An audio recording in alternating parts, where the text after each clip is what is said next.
kekuatan mereka ini. Maka diamlah seluruh umat itu, lalu mereka mendengarkan Paulus dan Barnabas menceritakan segala tanda dan mukjizat yang dilakukan Allah dengan perantara mereka di tengah-tengah bangsa-bangsa. Dengan ini Yakobus yang merupakan pemimpin utama di gereja di Yerusalem memutuskan untuk bangkit berdiri dan mulai berbicara. Ia berkata, "Hai saudara-saudara, dengarkanlah aku. Simon telah menceritakan bahwa sejak semula Allah menunjukkan rahmat-Nya kepada bangsa-bangsa lain, yaitu dengan memilih suatu umat dari antara mereka bagi namanya. Hal itu sesuai dengan ucapan-ucapan para nabi seperti yang tertulis. Nah, sekarang Yakobus akan mengutip apa yang tertulis dalam Perjanjian Lama dari bagian terakhir dari kitab Amos.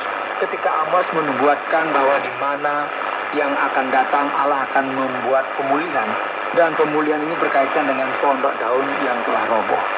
Kemudian demikian kita perhatikan ayat yang ke-16. Aku akan kembali dan membangunkan kembali pondok daun yang telah roboh, dan reruntuhannya akan dibangun kembali dan akan kuteguhkan, supaya semua orang lain mencari Tuhan dan segala bangsa yang tidak mengenal Allah yang disebut di situ. Demikianlah firman Tuhan yang melakukan semuanya ini yang telah diketahui dari sejak semula.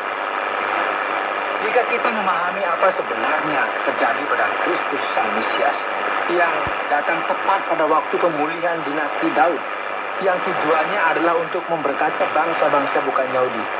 Hal ini berarti bahwa sekaranglah waktunya untuk membuka hati, dan mari berikan sedikit ruang bagi bangsa bukan Yahudi juga, supaya mereka juga boleh dijangkau dan dijamah oleh Allah.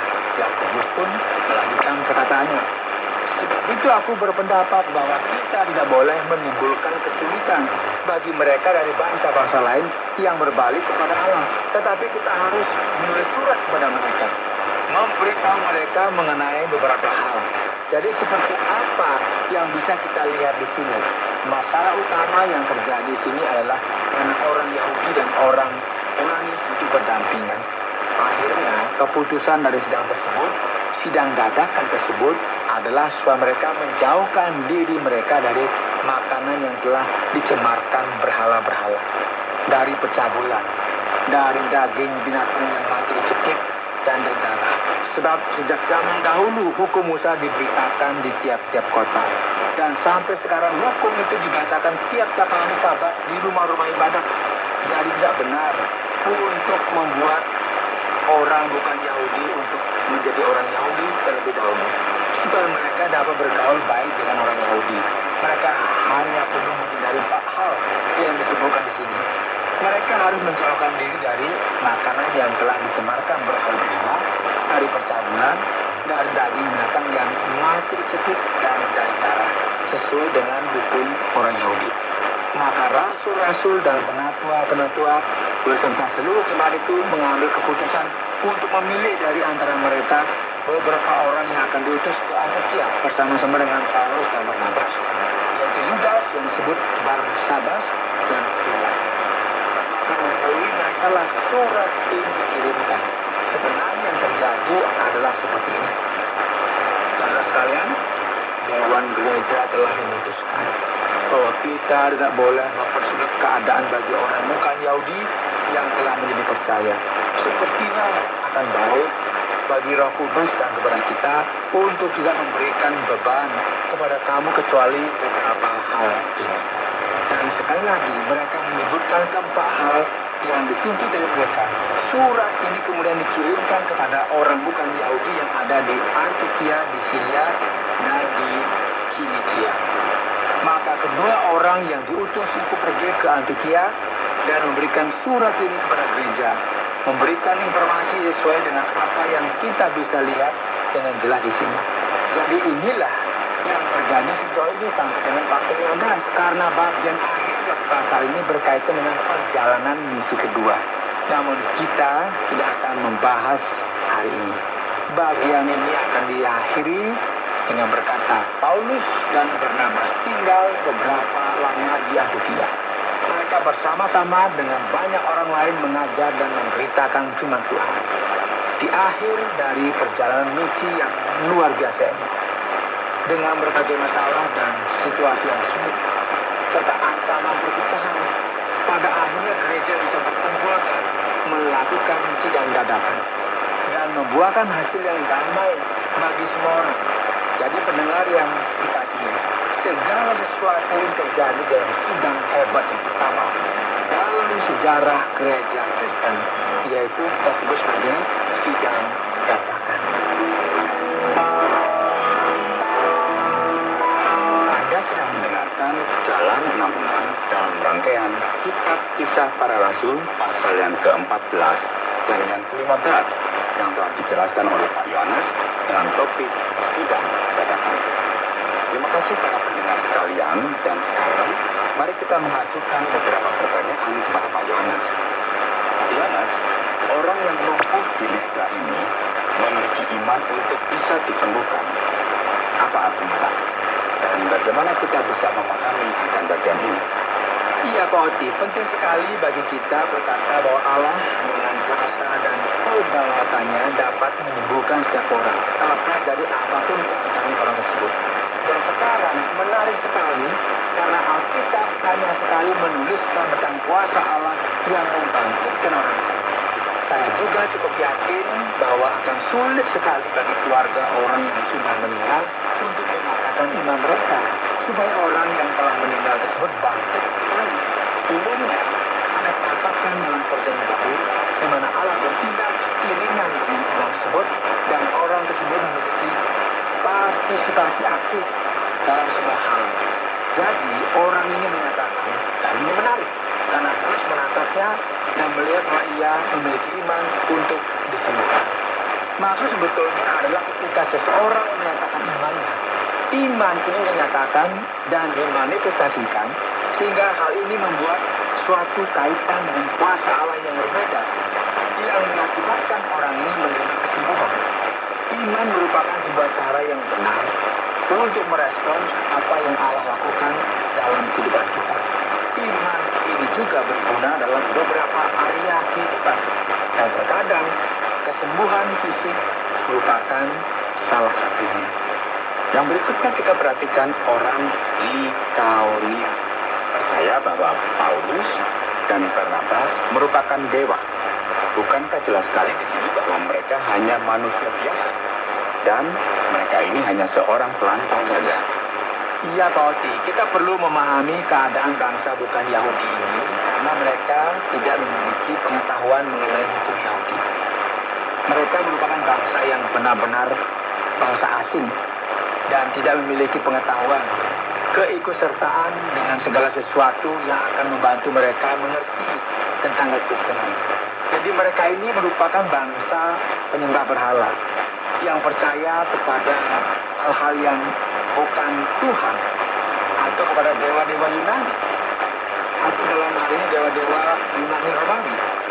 Hal ini menjadi jelas kepada kita ketika kita melihat bahwa mereka berpikir Paulus dan Barnabas adalah Jupiter dan Merkurius atau Zeus dan Hermes, yang mana saja yang mereka kehendaki.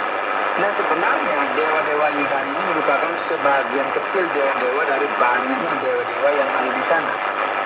Mereka ini adalah dewa-dewa yang sangat mirip dengan manusia, sehingga mereka memperdebatkan dan mempersoalkan hal ini. Bagi mereka, keilahian bukanlah penjelmaan dari Allah yang paling dahsyat, yang berkuasa dari segala sesuatu yang ada di dunia ini. Jadi bagi mereka pun dewa ini memiliki wujud yang sama dengan manusia, yang mampu menyatakan kuasa yang luar biasa. Mereka berkata, hei, kalian semua lihatlah, mereka ini pasti dewa yang turun ke bumi dan bersama-sama dengan kita sekarang. Jadi dengan ini kita bisa memahami bagaimana mereka menjadi bingung untuk membedakan antara Allah dan manusia yang fana, karena di dalam pikiran mereka dewa tidaklah jauh berbeda dengan manusia biasa. Jadi yang berikut kita perhatikan, orang-orang ini aneh sekali. Sangat berbeda memang, karena setelah mencoba untuk mempersembahkan korban kepada Paulus dan Barnabas, memuji mereka sebagai dewa, sekarang tiba-tiba orang banyak ini ingin mengorbankan mereka dengan cara melempar mereka dengan batu. Mengapa hal ini terjadi?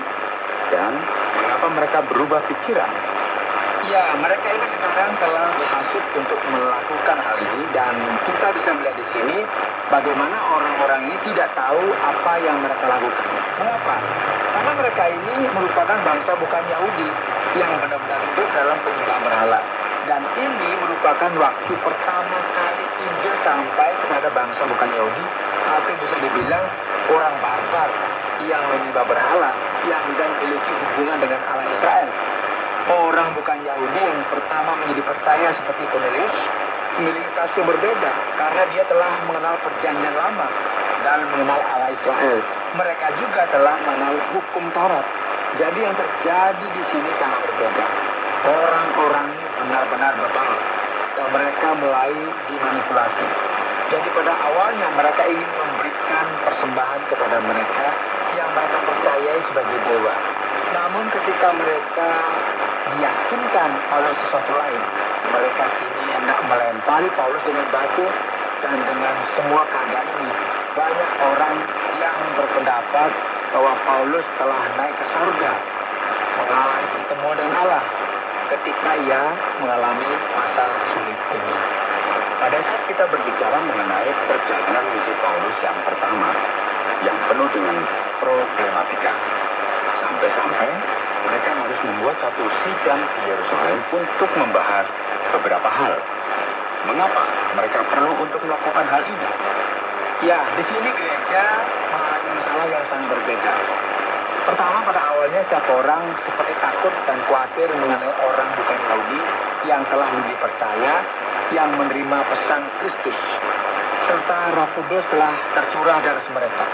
Dan kini dalam perjalanan misi ini, mereka merambah ke tempat-tempat di mana tidak seorang pun membayangkan bahwa Injil akan sampai ke tempat tersebut. Dan di tempat-tempat ini banyak orang yang telah menjadi percaya, baik di Asia Kecil dan Likaonia. Sekarang apa yang terjadi? Gereja di Yerusalem ada dalam masalah yang rumit, berkaitan dengan kelompok yang menamakan dirinya Yudaism. Ya, mereka ini beranggapan jika seseorang ingin menjadi orang Kristen, mereka harus menjadi orang Yahudi terlebih dahulu. Jadi pembahasan ini dibuat untuk menentukan bagaimana masalah adat istiadat Yahudi akan dipakai berkaitan dengan orang bukan Yahudi.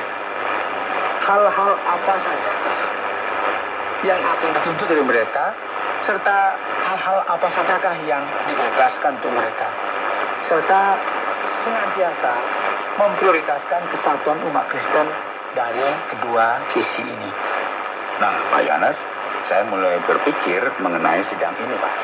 Apakah keputusan-keputusan yang mereka buat ini juga harus kita ikuti pada saat ini? Karena terkadang saya juga makan steak yang masih ada darahnya sedikit, yang mungkin belum begitu matang. Apakah ini merupakan suatu dosa pada saat kita makan darah?